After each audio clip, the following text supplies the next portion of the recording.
আসসালামু আলাইকুম। আজ আমি আপনাদের জন্য এনেছি আমাদের গ্রামের সবচেয়ে শক্তিশালী সুপারফুড মোরিঙ্গা চা বা সজনে পাতার চা, যাকে অনেকে বলে গ্রিন গোল্ড, প্রকৃতির মাল্টিভিটামিন।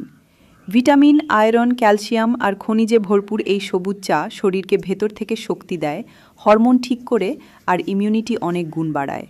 আপনি কি জানেন, 1 কাপ মোরিঙ্গা চায়ে থাকে গাজরের চেয়ে 4 গুণ বেশি ভিটামিন এ, কলার চেয়ে 3 গুণ বেশি পটাশিয়াম, দুধের চেয়ে বেশি ক্যালসিয়াম, পালং শাকের চেয়ে বেশি আয়রন এবং আরও 90টিরও বেশি পুষ্টি উপাদান। মোরিঙ্গা চা শরীরকে ভেতর থেকে ডিটক্স করে, হজম শক্তি বাড়ায়, জেদি ফ্যাট কমাতে সাহায্য করে, হরমোন ব্যালেন্স রাখে, স্কিন উজ্জ্বল করে এবং সারা দিন এনার্জি দেয়।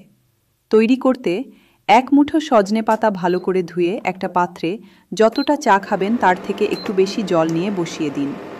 10 মিনিট ফোটার পর বন্ধ করে 5 মিনিট ঢেকে রাখুন। মোরিঙ্গা টি পাউডার এখন মার্কেটে অ্যাভেলেবেল, অনলাইনেও কিনতে পারেন। যদি পাউডার দিয়ে চা বানাতে চান তাহলে জল ফুটানোর পর 1 চামচ মোরিঙ্গা পাউডার অ্যাড করুন, ঢেকে দিন 5 মিনিট। সপ্তাহে 3 থেকে 4 দিন খেলেই আপনি অনুভব করবেন কিভাবে ধীরে ধীরে বদলে যাচ্ছে আপনার শরীর, শক্তি আর স্বাস্থ্য। আমি সিস্টার শিফা, প্রতিদিন নিয়ে আসছি প্রকৃতির আশ্চর্য সব নিরাময়ের উপায়। সুস্থ থাকুন, ভালো থাকুন।